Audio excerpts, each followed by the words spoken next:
देखो, तो हम पढ़ रहे हैं आपका 1773 का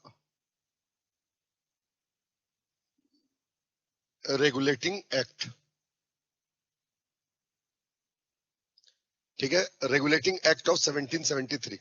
तो बेसिकली इस टॉपिक में हम वो एक्ट्स पढ़ रहे हैं जो एक्ट अंग्रेजों ने अपने समय में लाए थे, और इस एक्ट में क्या क्या बातें थी और इसमें से क्या क्या बातें हमने हमारे संविधान में लिया है, इसको हम पढ़ रहे हैं। इसी कड़ी में जो सबसे पहला एक्ट है जो अंग्रेजों के द्वारा लाया गया था, वो यही है 1773 का रेगुलेटिंग एक्ट। मैंने आपको ये बताया था कि हम सारे एक्ट को 3 हिस्सों में बांट करके पढ़ेंगे। सबसे पहले हम उसका बैकग्राउंड जानेंगे, मतलब वो क्यों लाया गया। फिर हम उसके प्रावधान यानी प्रोविजन जानेंगे कि उसमें क्या बातें थी, और फिर लास्ट में हम उसके जो उसका हमारे संविधान पर क्या प्रभाव पड़ा है इसको देखेंगे। तो कल की क्लास में मैंने आपको 1773 के रेगुलेटिंग एक्ट का जो वो आपको बता दिया था कि ये एक्ट क्यों लाया गया। मैंने आपको बताया कि अंग्रेजों की तरफ से ईस्ट इंडिया कंपनी थी जो शासन जो व्यापार करने आई थी, लेकिन व्यापार छोड़ करके भारत की राजनीति में ध्यान दे रही थी। ठीक है, शासन में ध्यान दे रही थी, इसलिए उसको घाटा हुआ, और घाटा हुआ तो उसने अंग्रेजों से मतलब ब्रिटेन की सरकार से पैसे मांगे। ब्रिटेन की सरकार ने कहा ठीक है हम तुमको पैसे देंगे लेकिन तुमको नियंत्रित भी करेंगे, और नियंत्रित करने के लिए ही जो कानून लाया गया उसको 1773 का रेगुलेटिंग एक्ट कहते हैं। समझ में आया? कनेक्ट हुए टॉपिक से क्या पढ़ने वाले हैं? तो पृष्ठभूमि हम पढ़ लिए हैं, अब इसका प्रावधान पढ़ेंगे, मतलब इसमें क्या क्या खास बातें थी। लेकिन जहां पर पृष्ठभूमि हमने रोका था ना, वहीं पर कुछ और बातों को भी नोट कर लीजिए। जैसे कितना नंबर पॉइंट लिखे थे पृष्ठभूमि में? अच्छा, पॉइंट ही नहीं डाले। हाँ, जो भी हो उसी में आगे आप नोट करेंगे कि ये जो 1773 का रेगुलेटिंग एक्ट था, कानून है एक्ट, और कानून कौन बना रहा था? ब्रिटेन की पार्लियामेंट। समझ रहे? तो याद रखें 1773 का जो रेगुलेटिंग एक्ट है, इसके प्रस्तुतकर्ता प्रेजेंटर मतलब जिसने इस एक्ट को बनाने की सिफारिश की, प्रस्तुतकर्ता थे लॉर्ड नॉर्थ। ठीक है, लॉर्ड नॉर्थ ने रेगुलेटिंग एक्ट को बनाने की सिफारिश की। ठीक है, प्रस्तुतकर्ता। एक बात समझो बेटा, पहले कॉन्सेप्ट समझ लो तो आपको आगे समझ में आएगा। कोई भी एक्ट कब बनता है? जब वो पार्लियामेंट से पास हो जाए और प्रेसिडेंट वहां पर सिग्नेचर कर दे तो वो एक्ट बनता है। लेकिन पार्लियामेंट से पास होने के पहले उसको पार्लियामेंट में रखना तो पड़ेगा, और जब किसी एक्ट को बनाने का प्रपोजल किसी पार्लियामेंट में रखा जाता है तो उस प्रपोजल को बिल कहा जाता है, बिल या विधेयक कहते हैं। जब बिल पार्लियामेंट से पास होता है and it gets the assent of the president, then it becomes act. जब वो संसद से पास हो जाए और राष्ट्रपति का हस्ताक्षर हो जाए तब जाकर के वो एक्ट बन जाता है। ये भी एक्ट है। इस एक्ट को पास, ये ब्रिटेन में बना तो ब्रिटेन में राष्ट्रपति नहीं होता, वहां महारानी होती है। तो ये भी एक्ट कब बना होगा? जब पहले ब्रिटेन के पार्लियामेंट में बिल सबमिट किया गया होगा, और वो बिल जब ब्रिटेन के पार्लियामेंट से पास हुआ और वहां की महारानी ने, क्राउन ने जब सिग्नेचर किया तब ये क्या बना? एक्ट बना। ठीक है, तो एक्ट बनने के लिए बिल को प्रस्तुत करना पड़ेगा ना, प्रेजेंट करना पड़ेगा।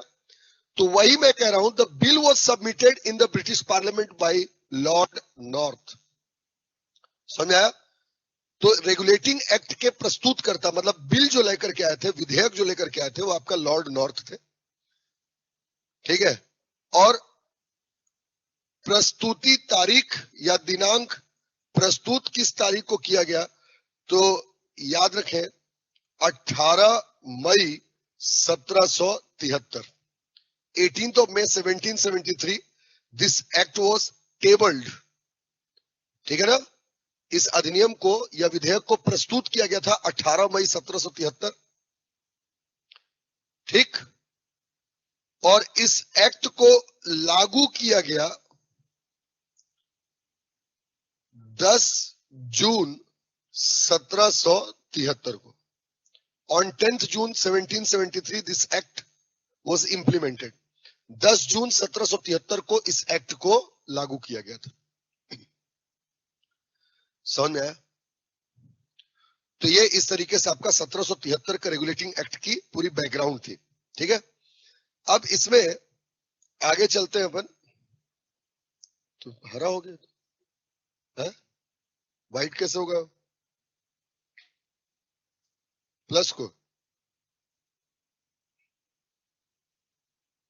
अच्छा हर में करना पड़ेगा इसे,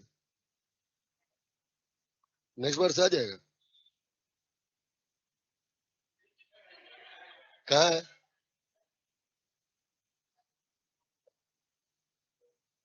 अपना ऐसे ही ठीक है भाई, है ना? अपने को हरियाली पसंद है, ठीक।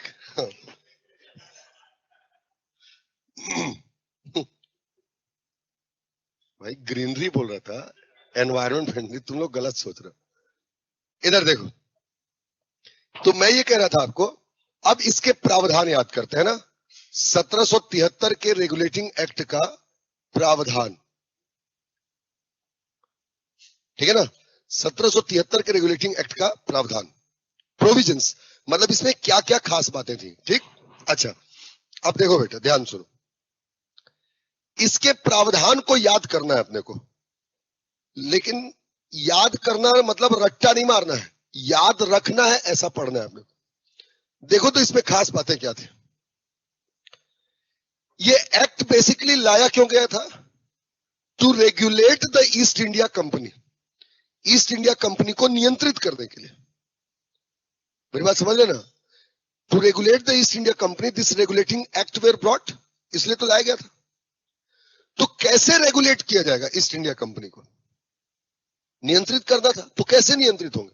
आप एक चीज ध्यान समझो, पहले उस समय ईस्ट इंडिया कंपनी जो थी उसकी 3 प्रेसिडेंसियां थी, एक बंगाल, एक आपका मुंबई और एक आपका मद्रास, मतलब बंबई और मद्रास, ये 3 प्रेसिडेंसियां थी।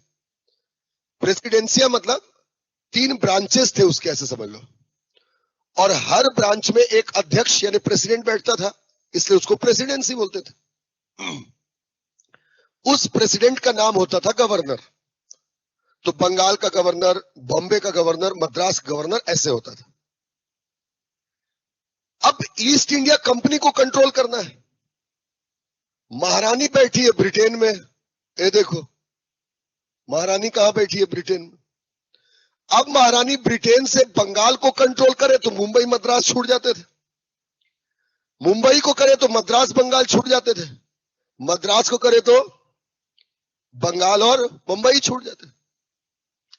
और महारानी को नियंत्रित करना था, इसलिए मैडम ने क्या किया, मतलब ब्रिटेन की महारानी ने, कि बंगाल को कैप्टन बना दिया, और महारानी बंगाल को कंट्रोल करती थी, और बंगाल जो है आपका मुंबई और मद्रास को। समझ में आया?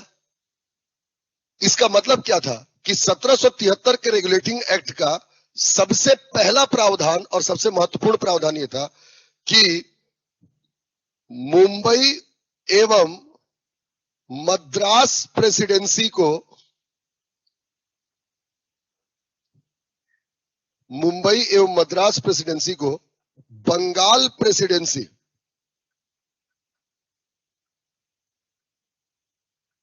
के अधीन कर दिया गया। समझ रहे? मुंबई एवं मद्रास प्रेसिडेंसी को बंगाल प्रेसिडेंसी के अधीन कर दिया गया। ठीक है, the Mumbai and Madras presidencies were kept under the Bengal presidency. ठीक है, मुंबई और मद्रास प्रेसिडेंसी को बंगाल प्रेसिडेंसी के अधीन कर दिया गया, है ना? अब महारानी बंगाल को कंट्रोल करेगी, बंगाल मुंबई और मद्रास कंट्रोल करेगा। लेकिन एक बात समझो बेटा, दूसरा इसका प्रोविजन जो हमको याद करना है उसको यहां से पकड़ो आप।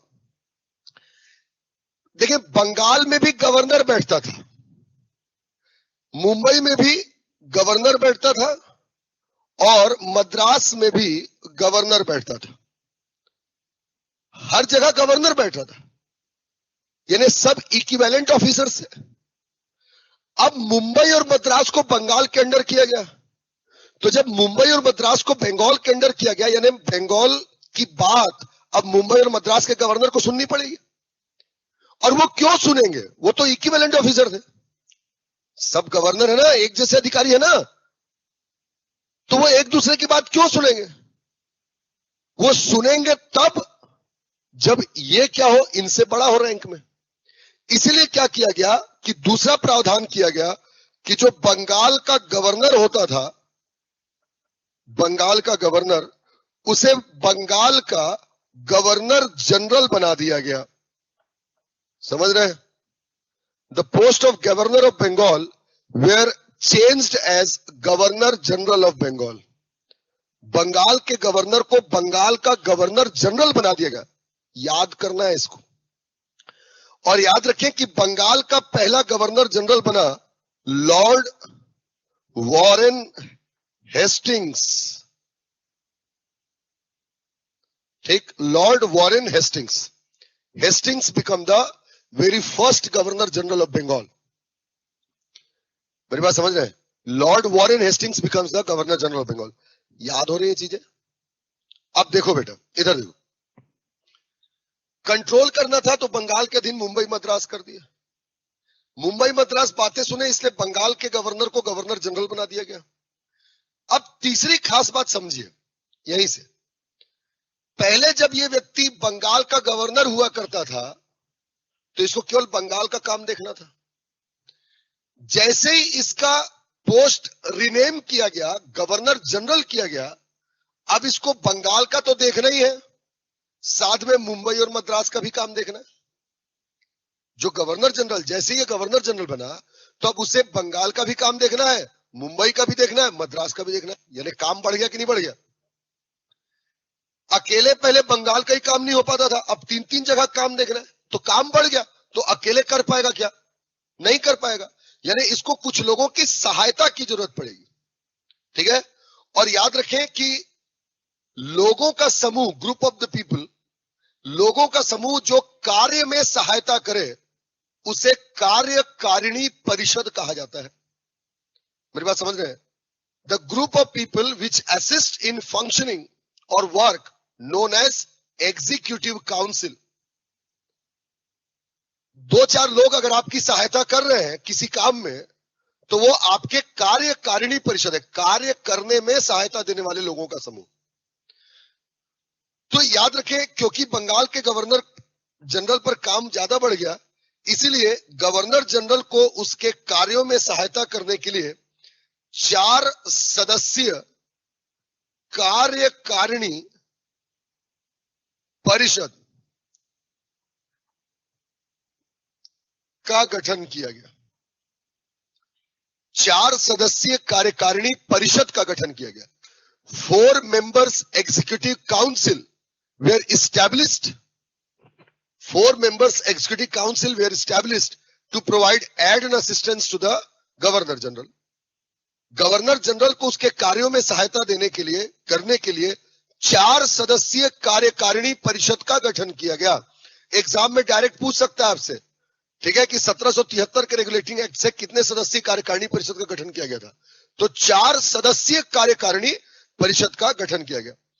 और ये जो 4 सदस्य थे उनके नाम भी आपको याद होने चाहिए। और ये 4 सदस्य थे, नंबर 1 फ्रांसिस, ठीक, नंबर 2 क्लेवरिन, नंबर 3 बोरवेल और नंबर 4 मोन्सेराट। ठीक है, क्लेवरिन, बोरवेल एंड मोन्सेराट। ठीक है, फ्रांसिस, क्लेवरिन, बोरवेल एंड मोन्सेराट। ठीक है, these were the 4 members of the executive council of the governor general. ये 4 सदस्यीय कार्यकारिणी परिषद की स्थापना कर दी गई। समझ में आ रहा है? अब देखें अगली चीज। देखें, ये रेगुलेटिंग एक्ट लाया गया था कंट्रोल करने के लिए ईस्ट इंडिया कंपनी को। इसलिए पहले तो बंगाल के अधीन मुंबई मद्रास कर दिया, मुंबई मद्रास बात सुने इसलिए बंगाल के गवर्नर को गवर्नर जनरल बना दिया गया। Lord Warren Hastings becomes the very first governor general of Bengal. ठीक, इसके बाद से आपका उसके कार्य बढ़ गए तो कार्यों में सहायता करने के लिए 4 सदस्यीय कार्यकारिणी परिषद की भी स्थापना कर दी गई। फ्रांसिस, क्लेवरिन, बोरवेल और मोन्सेराट इसके सदस्य थे।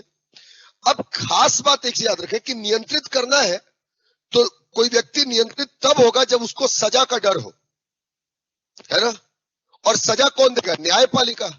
इसलिए इसमें चौथा प्रावधान किया गया कि चौथा प्रावधान कोलकाता में सुप्रीम कोर्ट की स्थापना का प्रावधान किया गया। ठीक है, कोलकाता में सुप्रीम कोर्ट की स्थापना का प्रावधान किया गया। ठीक है, the provision for establishment of supreme court at Kolkata were made. ठीक है ना, यह कहा गया कि कलकत्ता में सुप्रीम कोर्ट की स्थापना की जाएगी। एक बात याद रखें बेटा, ये जो सुप्रीम कोर्ट कहा गया है ये आज का सुप्रीम कोर्ट नहीं है, नाम सुप्रीम कोर्ट है। आज के सुप्रीम कोर्ट जैसे इसको पावर नहीं थे। अगर ये जो कोलकाता में सुप्रीम कोर्ट की स्थापना का प्रावधान किया गया, अगर इसको किसी से कंपेयर करना है प्रेजेंट सिनेरियो में, तो आज जो डिस्ट्रिक्ट कोर्ट होते ना, डिस्ट्रिक्ट कोर्ट, उसके पावर इसको प्राप्त है, बस नाम रखा गया था सुप्रीम कोर्ट। समझ में आया? तो अगर आपसे प्रश्न पूछे कि सुप्रीम कोर्ट की स्थापना किस कानून से हुई है, किस अधिनियम से हुई है, तो 73 नहीं होगा, आगे पढ़ेंगे, 1935 का एक्ट होगा वो। ठीक है, लेकिन प्रश्न पूछे कि कोलकाता में सुप्रीम कोर्ट की स्थापना किस अधिनियम से हुई थी, तो 1773 का रेगुलेटिंग एक्ट। समझ में आई मेरी बात? इधर देखो, तो ये प्रावधान समझ में आया। अब प्रभाव देखो, इसका प्रभाव क्या पड़ा है, मतलब आज हमारे कॉन्स्टिट्यूशन पर इसका इंपैक्ट क्या पड़ा है। देख, प्रभाव,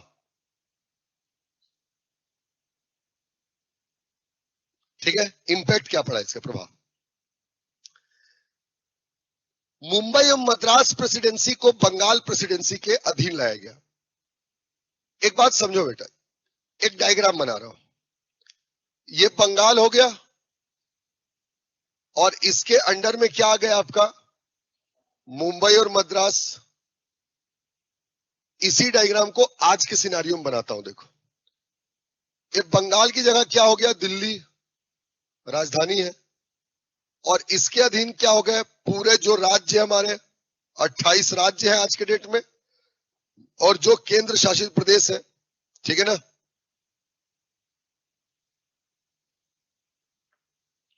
ठीक है ना, ये जो केंद्र शासित प्रदेश है ना, मतलब जैसे उस समय बंगाल से मुंबई मद्रास पर प्रशासन चल रहा था, आज दिल्ली से राज्य और केंद्र शासित प्रदेशों पर प्रशासन चलता है।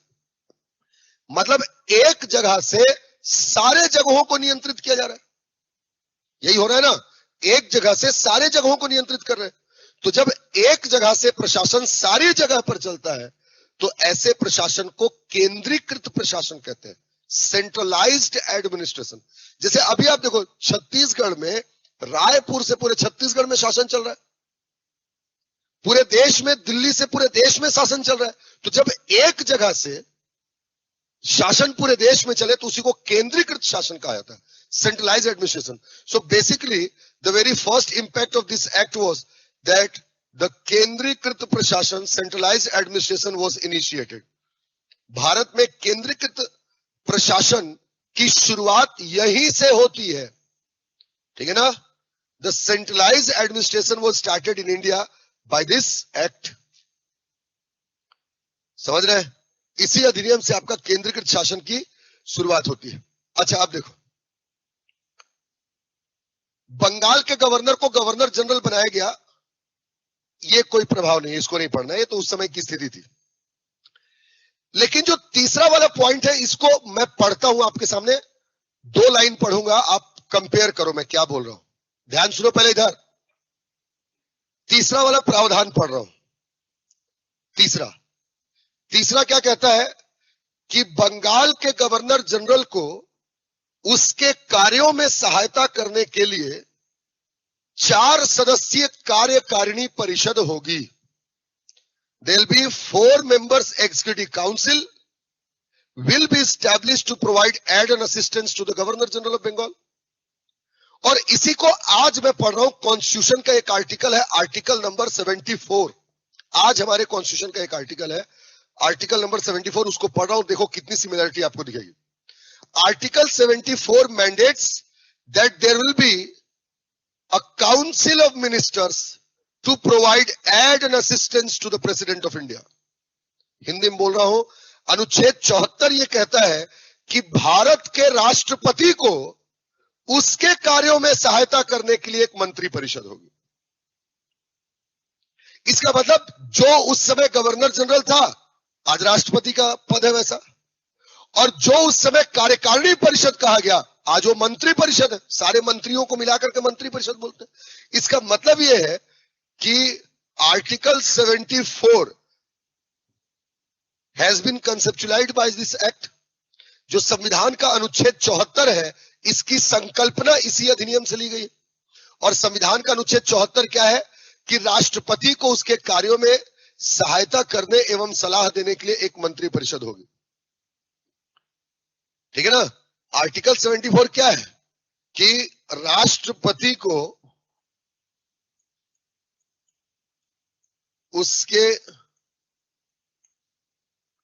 कार्यों में सहायता करने एवं सलाह देने के लिए एक मंत्री परिषद होगी। राष्ट्रपति को उसके कार्यों में सहायता करने एवं सलाह देने के लिए एक मंत्री परिषद होगी, है ना। So basically article 74 is also conceptualized by this act. समझ पा रहे हैं। और लास्ट देखें बेटा, कोलकाता में सुप्रीम कोर्ट की स्थापना होगी। याद रखें, तीसरा पॉइंट, जगह नहीं मैं यहीं पर लिख रहा हूं। तीसरा क्या है, कोलकाता में सुप्रीम कोर्ट की स्थापना होगी, ये एक्ट कहता है। याद रखें, कोलकाता में सुप्रीम कोर्ट की स्थापना 1774 में हुई थी। एक्ट 1773 का है, लेकिन कोलकाता में सुप्रीम कोर्ट की स्थापना 74 में हुई थी, 74 में। मेरी बात समझ में आई? Supreme court was established at Kolkata by 1773 regulating act in 1774। नहीं समझे? 1773 के अधिनियम से 1774 में स्थापित हुआ था, यानी कोर्ट की स्थापना हो गई। याद रखें, इसके पहले हमारे देश में कोई कोर्ट नहीं था, कोई न्यायपालिका नहीं थी। इसका मतलब आप यहीं से लिख सकते हैं कि भारत में न्यायपालिका की शुरुआत होती है। ठीक है। The judiciary was started by this act. Bharat में न्यायपालिका की शुरुआत 1773 के रेगुलेटिंग एक्ट से होती है। ठीक है। भारत में न्यायपालिका की शुरुआत 1773 के रेगुलेटिंग एक्ट से होती है। ठीक है। By 1773 regulating act the judiciary was started in India. यह था आपका 1773 का रेगुलेटिंग एक्ट कदम। 1773 का जो एक्ट था, इसको हमने पूरा डिटेल पढ़ लिया। समझ में आया? याद हुआ सारी चीजें? और ये जो एक्ट आया था 1773 का, इस एक्ट में ही ये कहा गया था कि हर 20 साल में इसको रिव्यू करेंगे, इस एक्ट को, और हर 20 साल में एक नया एक्ट लाएंगे। और मैंने आपको बताया था, जब किसी एक एक्ट को या किसी भी चीज को रिव्यू करें एक निश्चित समय में और बार बार उसको फिर से लागू करें, तो उसको फिर चार्टर एक्ट कहते हैं। तो 1773 के बाद आएगा 1793 का चार्टर एक्ट आएगा ना। लेकिन इसके बीच में भी एक एक्ट हमको पढ़ना जरूरी है, और यह है आपका पीट्स इंडिया एक्ट।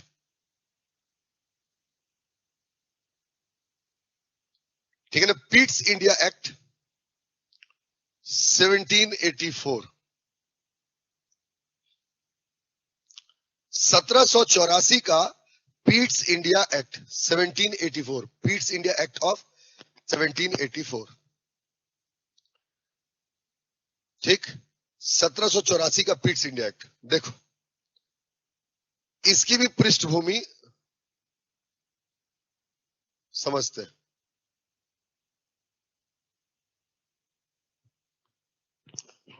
ठीक है 1784 का पीट्स इंडिया एक्ट पहले ना इसकी कहानी को समझो बेटा ठीक कहानी को समझो पृष्ठभूमि बैकग्राउंड इसमें हम ये जानने का प्रयास करते हैं कि ये एक्ट को क्यों लाया गया तो बहुत सिंपल सी बात ये है याद रखेंगे कि जो 1773 के रेगुलेटिंग एक्ट की कमियों को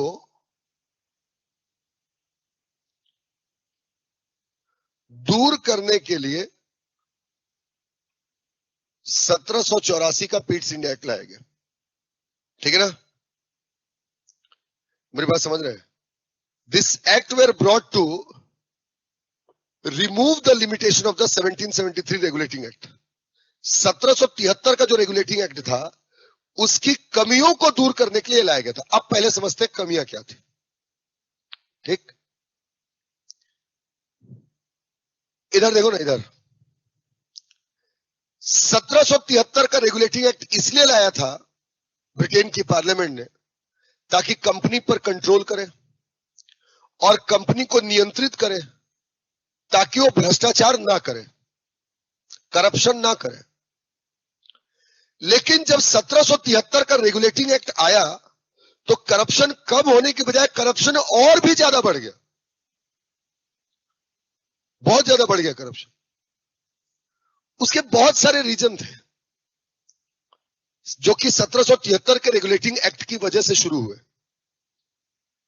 जैसे सबसे पहले मैंने आपको बताया कि जो 1773 के रेगुलेटिंग एक्ट में गवर्नर जनरल को उसके कार्यों में सहायता करने के लिए 4 सदस्यीय कार्यकारिणी परिषद बनाएगी और यह भी कह दिया गया था 1773 के रेगुलेटिंग एक्ट में कि जो गवर्नर जनरल होगा वो बहुमत के आधार पर निर्णय लेगा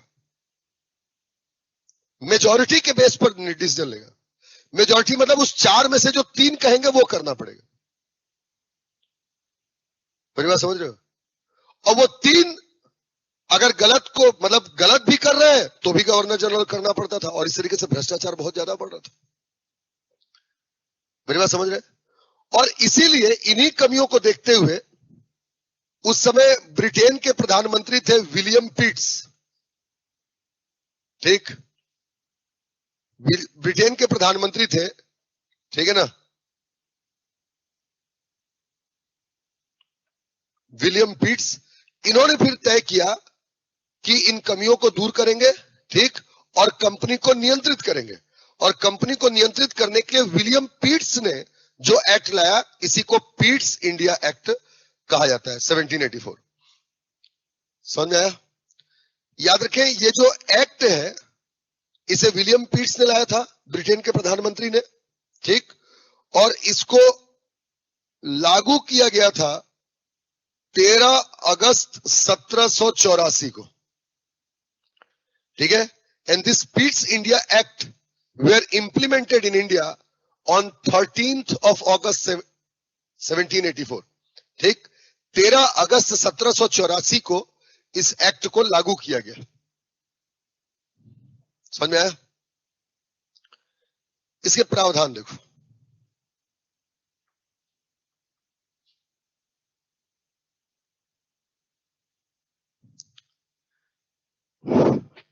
एक बात ध्यान सुनो बेटा इसके प्रावधान को याद करते हैं एक एग्जाम्पल से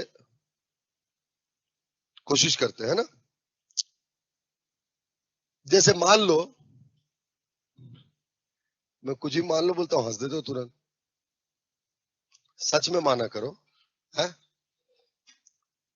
मान लो कि आप गांव में रहते थे घर में मतलब और आप टॉप करते थे गांव में, घर में जब पढ़ते थे फुल टॉप करते थे, ठीक। अब आप शहर में आ गए, अब भी आप टॉप कर रहे हो पीछे से, है। अब आगे और सुनो, मान लेते हैं कि आप और आपका दोस्त है ना, हॉस्टल में रह रहे हो, रूममेट्स, है ना, क्या बोलते हो, रूमी, बेस्टी, है। भाई लोग तो अलग अलग नाम रखे होंगे, है ना, सार्वजनिक मंचों पर लिया भी नहीं जा सकता ऐसे नाम, है। खैर ऐसे होते होते नहीं होते, है, होते ना भाई, रूम में जिसके साथ रह रहे हो। खैर छोड़ो सब। तो मान लो आप दो लोग जो है एक रूम में रह रहे हो, और आप जो है बढ़िया दिन भर घूमते हो, बुलेट है आपका, पहले एक ही सीट था, आप अकेले घूमते थे, अब दूसरा भी आप लगा रहे हो, है।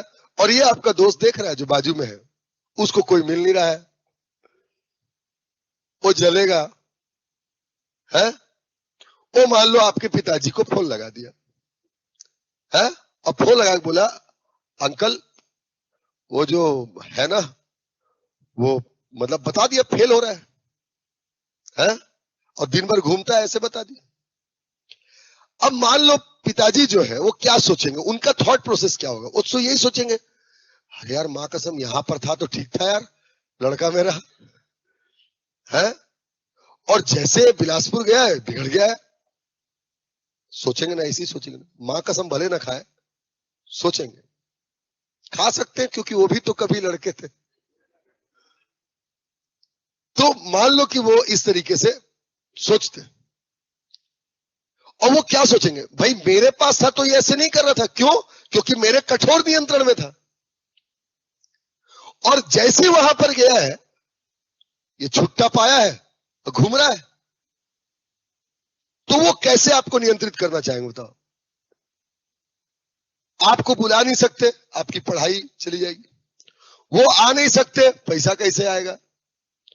हाँ, एक काम हो सकता है, वो आपके भैया या दीदी को भेज सकते हैं, जा बेटा, बड़े वाले भाई को, जा बेटा देख, पता चला बड़ा वाला भाई आया, वो और बड़ा वाला निकला, भाई तू सुबेरे मैं रात को, है, घूम रहे। बहरहाल हमें उसके परिणाम पर नहीं जाना है, मैं आपको जो बताना चाह रहा हूं उसको समझो।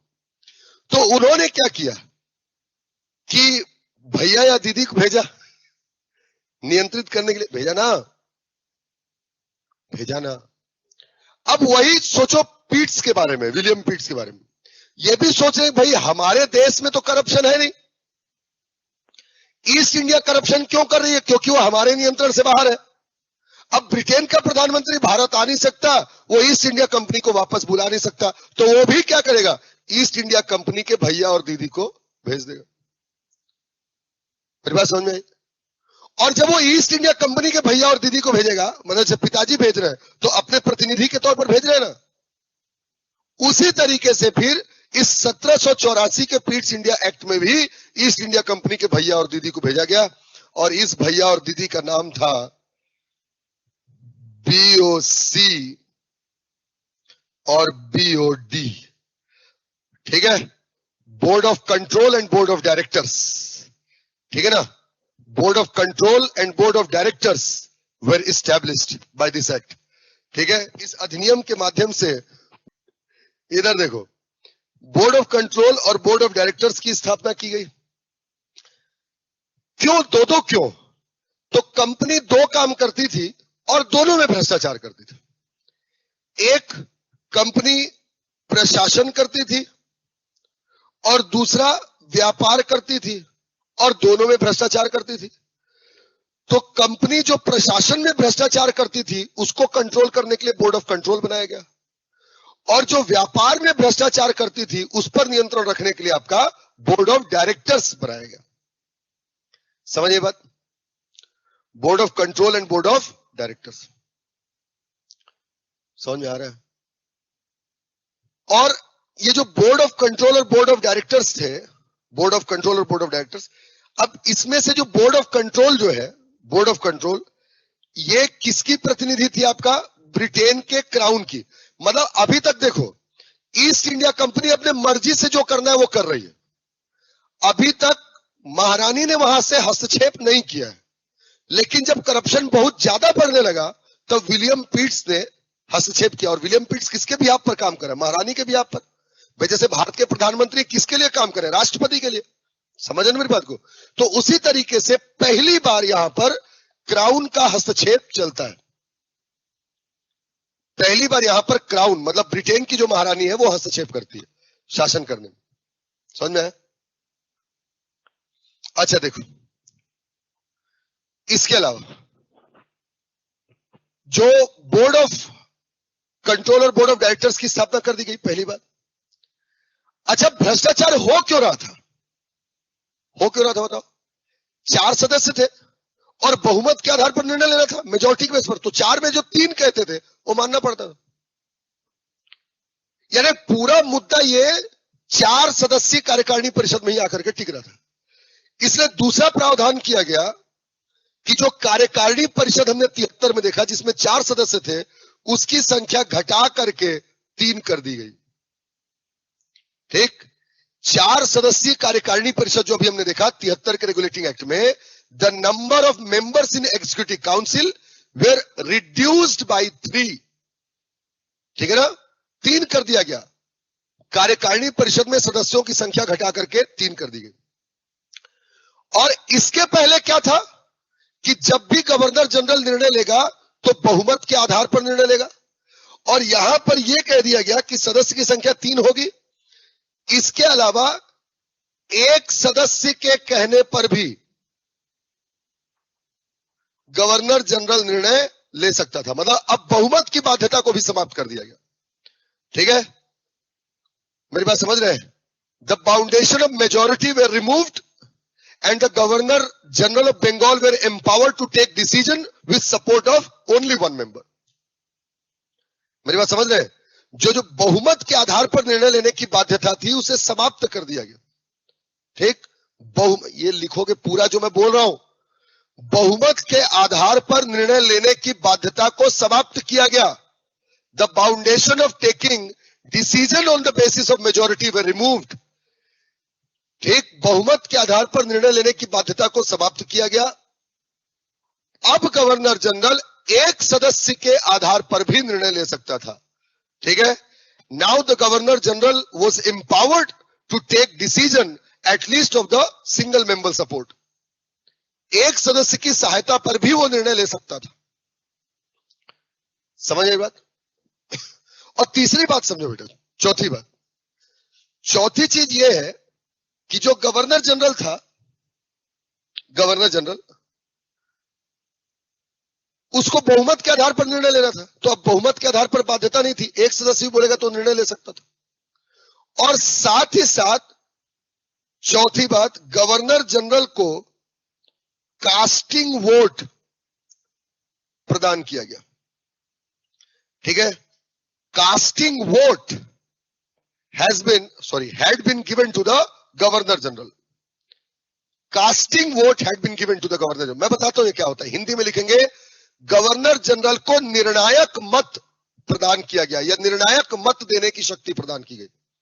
निर्णायक मत, कास्टिंग वोट। इधर बात समझो बेटा, निर्णायक मत किसको कहते हैं? जब मान ले कि कोई चीज बराबर हो जाए, किसी भी चीज के पक्ष और विपक्ष में अपना मत देने वाले लोगों की संख्या बराबर हो जाए। भाई कुछ लोग कहते हैं ये करना चाहिए, कुछ लोग कहते हैं नहीं करना चाहते। 10 लोग हैं, 5-5 बराबर हो गए। तो 5-5 बराबर हो गए मतलब डिसीजन नहीं निकल रहा है। वहां पर एक ऐसा व्यक्ति होगा जिसको यह पावर होगा कि वो किसी भी एक पक्ष में अपना डिसीजन दिया तो उसी डिसीजन को माना जाएगा। इसको कास्टिंग वोट कहते हैं। और यह कास्टिंग वोट दिया गया था आपका गवर्नर जनरल को। मतलब अगर मत बराबर हो जाते हैं किसी भी चीज में, है ना, मत बराबर हो जाए तो अंतिम निर्णय लेने की शक्ति किसको होगी? आपका गवर्नर जनरल। समझ में आई मेरी बात? उठे देवदास, तू ससुरे सोता क्यों रहता है रे?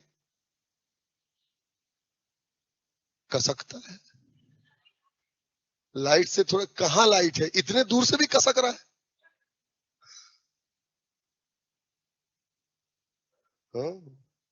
नींद में तुम्हारे प्रॉब्लम दिख रही बेटा। तुम तो नीचे भी वैसे ही करते थे। नीचे तो लाइट नहीं है, नीचे तो प्लेन बोर्ड था। है चश्मा लगाए, काला चश्मा लगाए बैठे, ठीक रहेगा। ठीक है ऐसे एकदम। इधर देखो, कास्टिंग वोट, समझ में आया? Casting vote. So basically the governor general of Bengal were empowered with the casting vote. निर्णायक मत लेने की शक्ति इसको प्रदान की गई कानून उनून बनाने में, बाकी मामलों में। यहां तो 3 लोग सहायता करने वाले हैं ना, बाकी सब चीजों में भी तो काम करना पड़ेगा। ये जो बोर्ड ऑफ कंट्रोल बनेगा, कोर्ट ऑफ डायरेक्टर्स बनेगा, इसमें भी तो सदस्य होंगे। हाँ, वीटो अलग होता है। वीटो पावर होता है डिसीजन अगेंस्ट द मेजॉरिटी। 100 लोग बोल रहे हैं नहीं मानूंगा, दिस इज वीटो। हाँ सही में कई लोग होते हैं पूरी दुनिया आपको समझा रही है मत कर रहे, मत कर रहे, ऐसा मत कर, आप वही करोगे। जहां पर लिखा होता है यहां पर यह चीज मना है, आदमी वही वो चीज करता है। गलत बोलो, तुम गलत सोचे ससुरे, गाड़ी खड़ा करना मना है, तुम ले जाकर के वहीं धताओगे। मैं समझ गया तुम्हारा ध्यान कहां गया है। तो वही होता है। तो वो वीटो है, ये कास्टिंग वोट है। कास्टिंग वोट एक सिचुएशन है जहां पर डिसीजन नहीं हो पा रहा, तो वहां पर अपना डिसीजन देना। तो एक की तो बात सुन रहा है ना, उससे कोई दिक्कत नहीं है ना। एक वीटो नहीं बोलेंगे, लेकिन उसको एक की बात वो सुन रहा है, ठीक है ना। वीटो का मतलब होता है खुद से निर्णय लेने की शक्ति। फाइनली समझ में आया? तो ये इस तरीके से आपका प्रावधान होगा। अब इसका प्रभाव देखो, तो प्रभाव, इसका इंपैक्ट क्या है? 1784 के पीट्स इंडिया एक्ट का इंपैक्ट क्या है? तो देखें, इधर देखो बेटा, जैसे कंपनी उस समय 2 काम करती थी, दोनों में भ्रष्टाचार करती थी, है ना, और दोनों में भ्रष्टाचार को कंट्रोल करने के लिए 2 संस्थाएं बनी। ठीक उसी तरीके से वर्तमान में 2 संस्थाएं, एक आपका सीबीआई, एक आपका सीबीआई और दूसरा है आपका SEBI. CBI central bureau of investigation और SEBI security exchange board of India. CBI central bureau of investigation, इसकी स्थापना 1963 में हुई थी सीबीआई की, और सेंट्रल ब्यूरो ऑफ इन्वेस्टिगेशन इसकी स्थापना 1989, काम करना शुरू किया 1992 से, ठीक है। SEBI security exchange board of India. अब देखो, जैसे उस समय बीओसी थी जो प्रशासन के भ्रष्टाचार को नियंत्रित करती थी, बीओसी की जगह क्या होगी आपका सीबीआई, ये प्रशासन के भ्रष्टाचार को नियंत्रित करती। और SEBI security exchange board of India 1992, security exchange board of India क्या करता है? ये व्यापार में भ्रष्टाचार, शेयर मार्केट को कंट्रोल करती है। समझ आया? शेयर मार्केट को कंट्रोल करने वाली संस्था है SEBI security exchange board of India. तो basically concept of CBI and SEBI has been adopted from this act. समझ में आया? सीबीआई और सेबी, सीबीआई 1963, सेबी 1990, ठीक है, 1992 में ये कॉन्सेप्ट यहां से लिया गया। क्लियर हुआ? अरे आ रहा है समझ में? उसके बाद देखें अगला, आप देखें कि जैसे कास्टिंग वोट प्राप्त है ना, यहां पर गवर्नर जनरल को दिया गया। याद रखिए, वर्तमान में लोकसभा और आपका जो राज्यसभा होता है, ठीक है ना, लोकसभा और राज्यसभा के जो अध्यक्ष होते हैं, अध्यक्ष मतलब लोकसभा का स्पीकर और राज्यसभा में राज्यसभा का सभापति, चेयरपर्सन, इनको भी कास्टिंग वोट प्राप्त है। तो इनको जो कास्टिंग वोट दिया गया है वो यहीं से लिया गया। मतलब लोकसभा में या राज्यसभा में या विधानसभा में, विधान परिषद में अगर किसी बिल के ऊपर वोटिंग करवाई जाती है और इक्वल वोट्स पड़ जाते हैं, तो फिर वहां पर डिसीजन कौन लेता है? आपका लोकसभा या राज्यसभा का अध्यक्ष, लोकसभा के अध्यक्ष को स्पीकर बोलते हैं, राज्यसभा के अध्यक्ष को चेयरपर्सन बोलते हैं, ठीक है। तो वो फिर डिसीजन लेंगे। क्लियर हुआ? ये वहीं से लिया गया। ये था आपका 1784 का पिट्स इंडिया एक्ट। किसको है? पूरा पूरा ये वाला बोल रहे हैं, ये वाला, ये एग्जाम में नहीं आएगा भाई। मैं ये कह रहा हूं कि जैसे उस समय कंपनी को कंट्रोल करने के लिए दो संस्थाएं थी, बीओसी और बीओडी।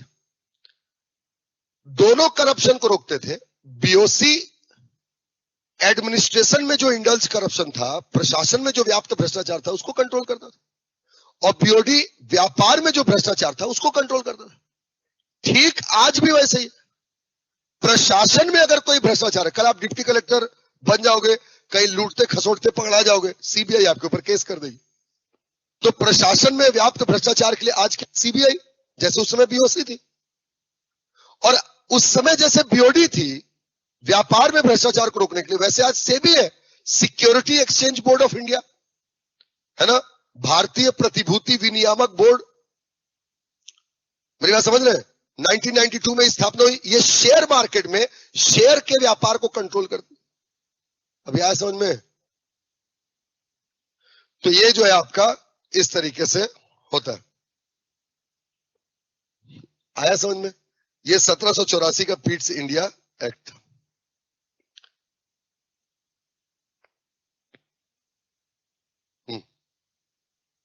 ठीक, देख रहा था। अब देखो अगला क्या आपका पिट्स इंडिया एक्ट हो गया। अब आगे चलेंगे तो अब क्या पढ़ना है? 1793 का चार्टर, 1793 का चार्टर एक्ट, लेकिन वो कोई मतलब का नहीं है हमारे, ठीक है ना। 1793 का चार्टर एक्ट आपको पढ़ने की कोई जरूरत नहीं है, बस इतना आप याद रख लें, 1793 का चार्टर एक्ट, ठीक। बस आप इतना बस याद रखें, पृष्ठभूमि उसी पैटर्न में ही लिख देता हूं ताकि एक सिमेट्रिसिटी बनी रहे।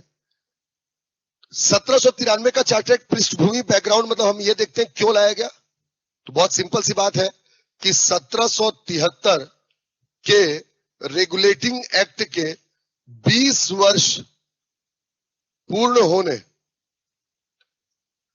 पर लाया गया, ठीक है ना। This charter was brought after completion of 20 years of the 1773 regulating act. 1773 के रेगुलेटिंग एक्ट के 20 वर्ष पूरे होने के बाद इसे लाया गया। पृष्ठभूमि है इसकी। प्रावधान बस आप इसमें इतना याद रख लें कि इससे गवर्नर जनरल की शक्तियों में वृद्धि की गई, ठीक है। By this act the power of governor general of Bengal were enhanced, ठीक है।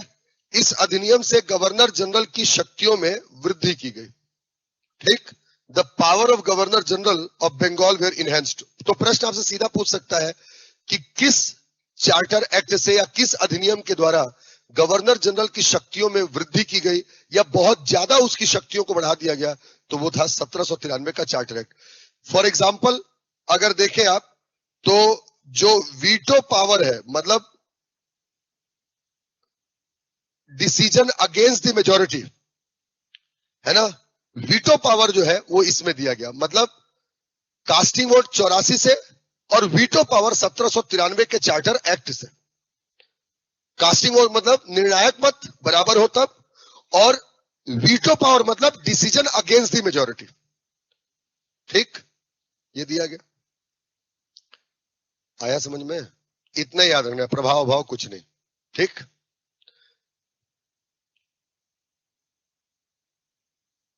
देखिए अब 1793 के चार्टर एक्ट के बाद में अगला कौन सा चार्टर आएगा? 1813। सोचना पड़ रहा है इतना।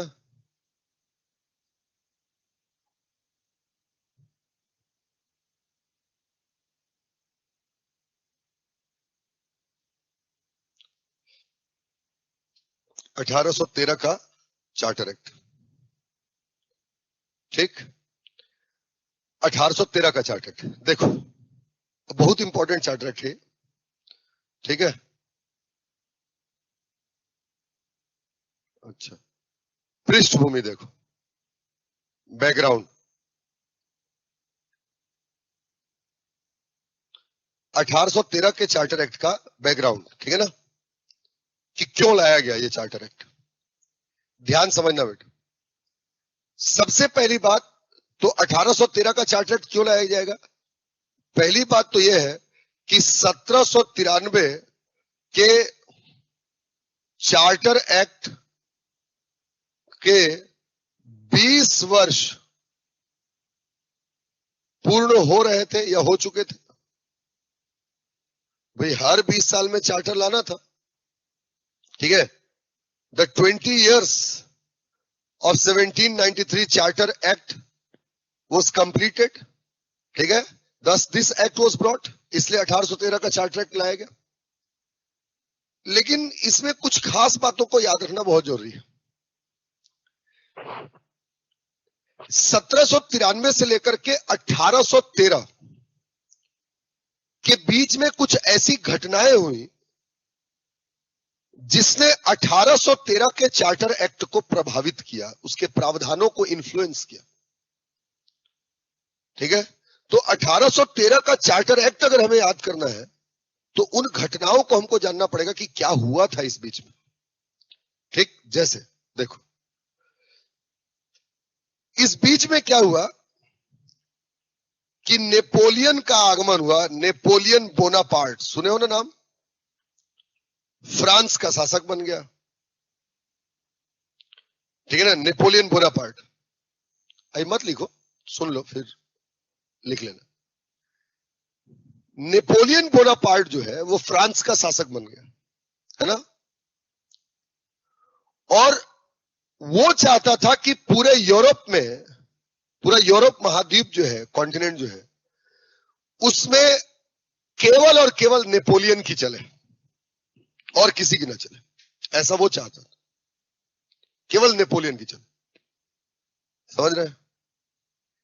लेकिन नेपोलियन की कैसे चलेगी पूरे यूरोप में, तो ब्रिटेन की चलती थी, ब्रिटेन की चलती थी। अब यह चाहता था कि इसकी चले तो इसको ब्रिटेन से लड़ना होगा और ब्रिटेन को हराना होगा, तब तो इसकी चलेगी। और यही कारण था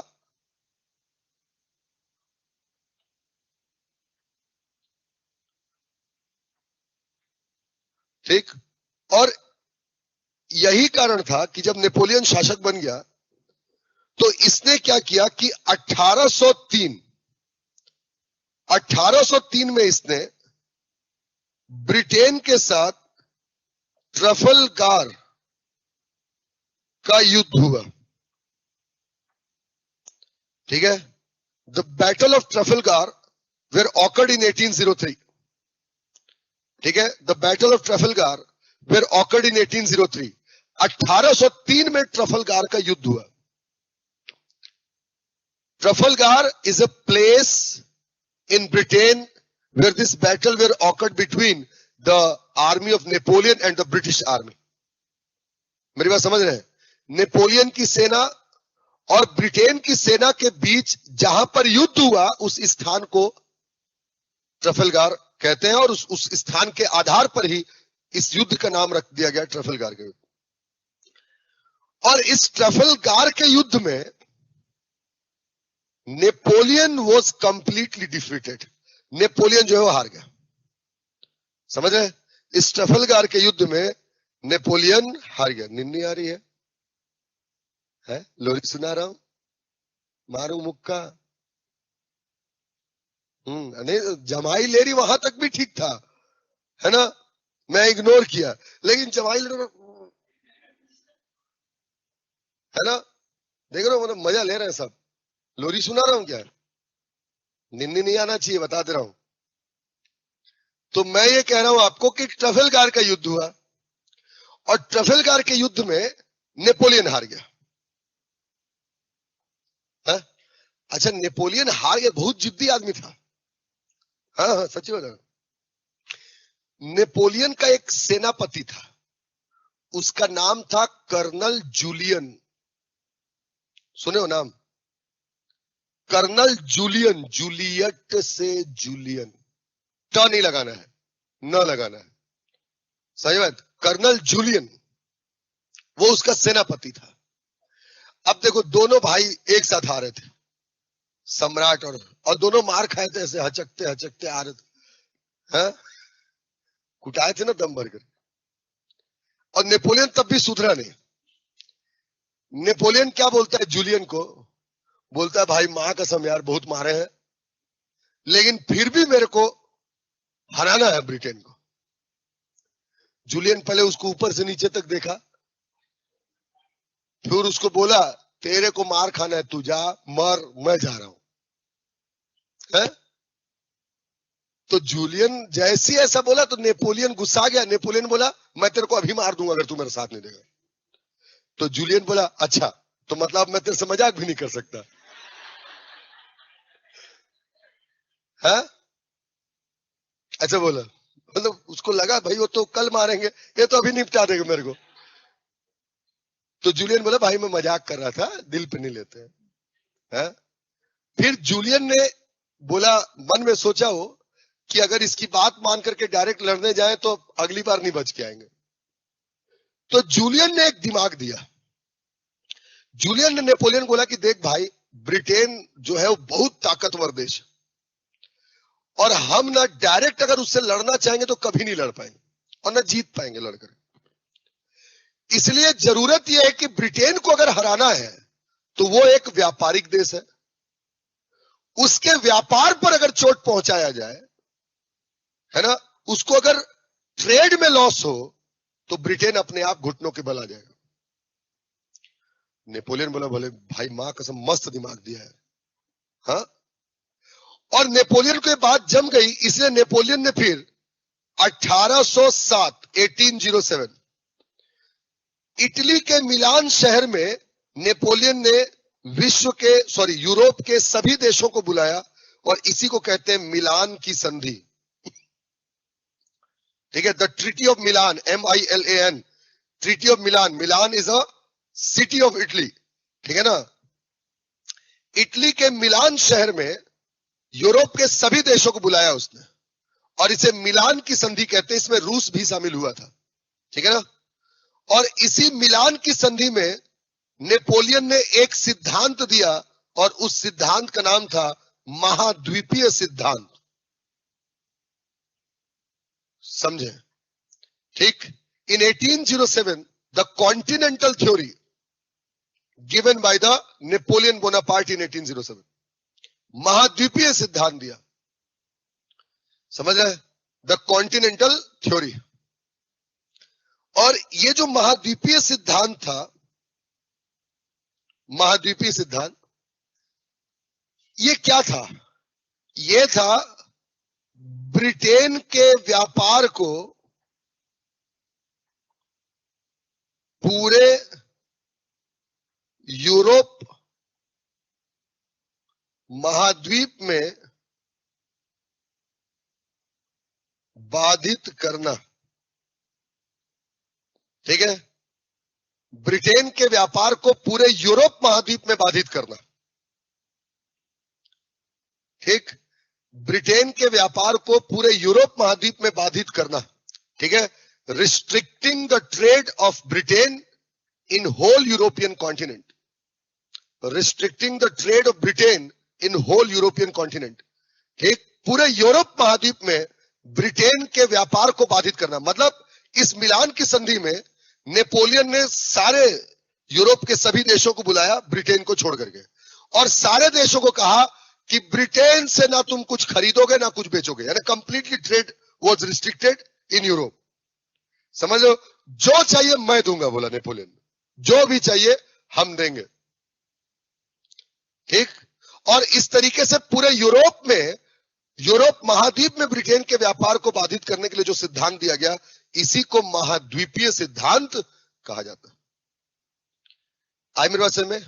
और इन्हीं सभी चीजों से प्रभावित हुआ था आपका 1813 का चार्टर एक्ट, और इसके बाद 1813 का चार्टर एक्ट लाया गया, ठीक है ना। And just after it the 1813 charter were brought, और इसके जस्ट बाद जो आपका 1813 का चार्टर एक्ट लाया गया। क्लियर हुआ? अब इसको याद रखेंगे ना तो आगे की चीजें आपको समझ में आ जाएंगी। ठीक, देखो ये पृष्ठभूमि थी, इसका प्रावधान देखो।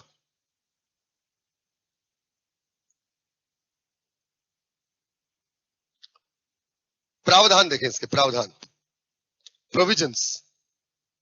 एक बात समझना बेटा, मान लो कि आप कहीं पर ठेला लगाते हो, कोई ठेला लगाते हो गुपचुप का, ठीक, लगा रहे हो, आए नगर निगम वाले, हटा दिया आपको, वहां पर ठेला ठुली आपका सब फेंक दिए, इस क्षेत्र में ठेला नहीं लगेगा, ऐसा बोल के हटा दी। तो क्या अब आप ठेला नहीं लगाओगे? नहीं लगाओगे। अब भाई मतलब ठेला लगाने का मतलब, आपको अगर एक जगह से भगा दिया जाए रोजगार से, तो क्या रोजगार करना ही बंद कर दोगे? जीने के लिए रोजगार तो करना पड़ेगा ना। तो जब ब्रिटेन में महाद्वीपीय सिद्धांत से ब्रिटेन के व्यापार को पूरे यूरोप में बाधित कर दिया गया, तो अब ब्रिटेन की कंपनियां यूरोप के बाहर जाएंगी व्यापार करने, और यूरोप के बाद अगर कहीं पर जोरदार व्यापार हो सकता था तो वो था इंडिया। है खरीदने में अपन एक नंबर, समझ रहे हो? तो यूरोप के बाहर जो व्यापार हो सकता था जहां पर, वो कौन सा था आपका? और अब ब्रिटेन की सारी कंपनियां भारत आना चाहती थी। ब्रिटेन में बहुत सारी कंपनियां थी ना जो व्यापार करती थी, अब वो सारी कंपनियां भारत आना चाहती थी। लेकिन याद करो, कल जब आपको पढ़ाया था 1600 का चार्टर, जब ईस्ट इंडिया कंपनी आई तो ब्रिटेन की महारानी एलिजाबेथ ने क्या कहा था? जा, भारत तेरा है, जा, ऐसा बोला था। मोनोपोली दिया था ना, एकाधिकार दिया गया था। अब ब्रिटेन की सारी कंपनियां भारत आना चाहती हैं, लेकिन बीच में यह बात आड़े आ रही है कि भारत में व्यापार करने का मोनोपोली, यह एकाधिकार तो केवल ईस्ट इंडिया कंपनी को है। तो कैसे होगा? तो बाकी कंपनियां तो तब आ पाएंगी जब एकाधिकार को समाप्त कर दिया जाएगा। इसलिए 1813 के चार्टर एक्ट का सबसे पहला प्रावधान यह था कि ईस्ट इंडिया कंपनी के भारत में व्यापारिक एकाधिकार, ईस्ट इंडिया कंपनी के भारत में व्यापारिक एकाधिकार को समाप्त किया गया। ठीक है? The trade monopoly of East India Company in India were restricted और रिमूव्ड। समझ में आया? The trade monopoly of East India Company in India were removed. ठीक है ना? ईस्ट इंडिया कंपनी के भारत में व्यापारिक एकाधिकार को समाप्त कर दिया गया। केवल उसका चीन के साथ चाय एवं अफीम का व्यापार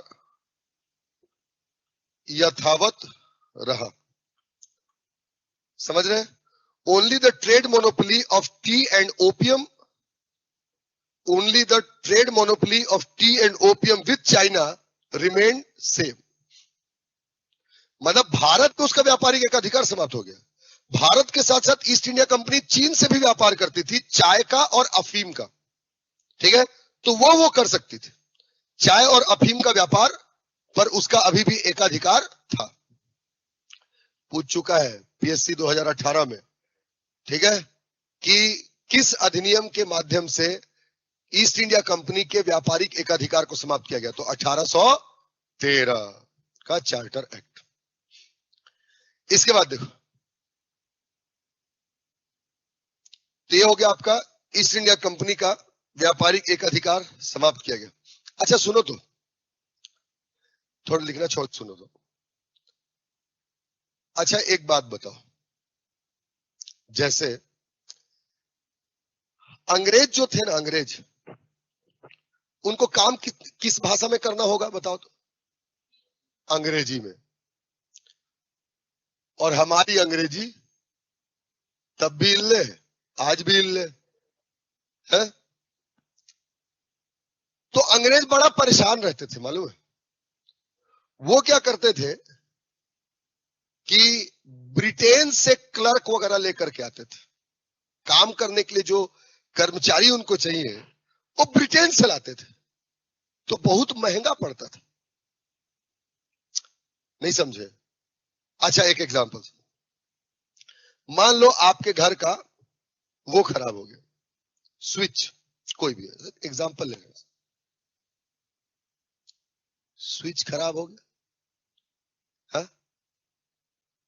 और आपके घर में जो स्विच लगा हुआ है वो मान लो हेवल्स कंपनी का है। अब आप क्या बोल रहे हो कि नहीं, हेवल्स का इंजीनियर ही आएगा और मेरे घर का स्विच सुधारेगा। आप ऐसा सोच रहे हो, एग्जाम्पल है, याद नहीं करना है, ठीक? अब आपने क्या लगाया, फोन लगाया हेवल्स कंपनी बॉम्बे में, हेलो हेलो, ऐसे आपने बात किया, बोले मेरे घर का स्विच खराब हो गया, एक इंजीनियर भेज दो। हेवल्स कंपनी बोले ओके। अब वो हेवल्स कंपनी का एक इंजीनियर आ रहा है बॉम्बे से, मान लो 1000 रुपया आती किराया उसका, ठीक? फिर 1000 रुपया जाती, जाने खर्चा उसका, 1000 रुपया खाती है, 3000। अब बाकी इसके आगे 1000 बाकी जो सोच रहे हो आपकी सद्भावना पर है, कैसा आप आओ भगत करना चाहते हो। 3000 खर्चा हो गया और स्विच लगाया 30 रुपया का। तो एक तो स्विच को बाहर से बुलवा के मंगवाने और सुधरवाने में 30 रुपया लगा, मतलब 3030 रुपया लग गया। इसके बजाय आप अपने घर का दरवाजा खोलते, बाहर निकलते, रोड पर चल रहे किसी भी नवयुवक या नवयुवती को हाथ देते, तो पक्का इंजीनियर निकलता। उसको बुलाते घर में कि भाई मेरा स्विच बदल दे, वो स्विच बदलता। और उसको कुछ नहीं चाहिए था, भाई होता तो एक तो अगरबत्ती खर्चे में हो और चाय में वो बिक जाता बेचारा, कम पैसे भी लगते और आपको दुआएं भी दे करके जाता, भाई माँ कसम फिर बुलाना यार, हो सकता है आपको अपने साथ भी लेकर के चले जाता, चल भाई साथ में चाय पीते हैं, भगवान की पूजा करते हैं, ऐसा। The same thing was happening with the Britishers also. यही चीज ब्रिटिशर्स के साथ भी होती। वो क्या करते थे, वहां से बुलाते थे, यहां पर रखते थे, बहुत खर्चा होता था उनका। तो उन लोग सोचे कि यार ये अंग्रेजी के चक्कर में बहुत पैसा जा रहा है, इससे कम खर्चा में तो हम भारतीयों को अंग्रेजी सिखा देंगे, स्पोकन इंग्लिश। सच सच बताओ, सब स्कूल की छुट्टियों में स्पोकन इंग्लिश गए होंगे, सीखे आज तक कुछ नहीं। मैं समझ रहा हूं, मैं भी तो गया था। हाँ तो भाई हम आपसे जुदा कहाँ है कि नहीं? हाँ। तो अब वही समस्या थी, तो अंग्रेजों ने सोचा कि भारतीयों को ही अंग्रेजी सिखा देते हैं, इसलिए दूसरा प्रावधान, भारतीयों की शिक्षा पर, भारतीयों की शिक्षा पर प्रति वर्ष 1 लाख रुपए व्यय करने का निर्णय लिया गया। मतलब उन्होंने सोचा 1 लाख रुपया हर साल खर्चा करेंगे तो उतने भारतीय जो है अंग्रेजी सीख जाएंगे, ठीक है? The decision were taken to spend 1 lakh rupees per annum on Indians education. The decision were taken to spend 1 lakh per annum for Indians education. भारतीयों की शिक्षा पर प्रति वर्ष 1 लाख रुपए व्यय करने का निर्णय लिया। समझ में आया? तीसरा प्रावधान किया गया इसमें, तीसरा प्रावधान कि ईसाई मिशनरियों को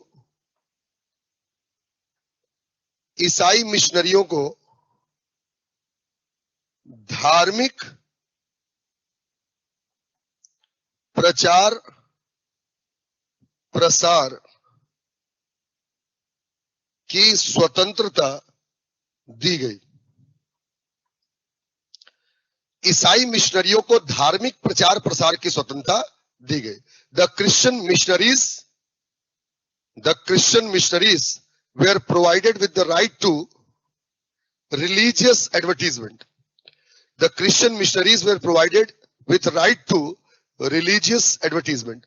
अपने धर्म के प्रचार प्रसार की उनको आजादी देगी। ये तीन प्रावधान आपको यहां पर याद होने चाहिए 1813 के।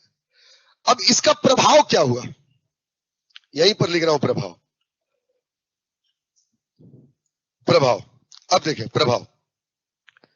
ईस्ट इंडिया कंपनी का व्यापारिक एकाधिकार समाप्त किया गया, इसका कोई प्रभाव नहीं, इसको प्रभाव नहीं देख रहे। लेकिन खास बात, भारतीयों की शिक्षा पर पहली बार पैसा खर्च करने का निर्णय लिया गया, यानी एजुकेशन बजट बना। और आज भी देखते हो आप, जब सरकार व्यय करती है तो शिक्षा पर अलग से व्यय करती है ना।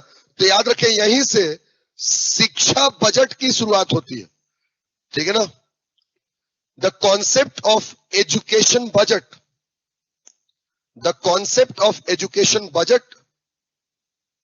has been evolved. The concept of education budget has been evolved. अच्छा, दूसरा देखो, एक बात देखो बेटा, जैसे आज ईसाई मिशनरियों को धर्म के प्रचार प्रसार, उस समय जैसे ईसाई मिशनरियों को धर्म के प्रचार प्रसार स्वतंत्रता थी, आज हम सबको अपने धर्म के प्रचार प्रसार की स्वतंत्रता है। और हम सबको धर्म के प्रचार प्रसार की स्वतंत्रता कॉन्स्टिट्यूशन के आर्टिकल 25 से मिलता है, ठीक है ना। आज हम सबको धर्म के प्रचार प्रसार की स्वतंत्रता है। इसका मतलब यह है कि आज जो हमारा आर्टिकल 25 है, it is conceptualised by this act. Article 25 से हमको right to advertisement of our religion मिलता है, हम अपने धर्म का प्रचार प्रसार कर सकते हैं आर्टिकल 25 से। और उस समय ईसाई मिशनरियों को धर्म के प्रचार प्रसार की आजादी दी गई।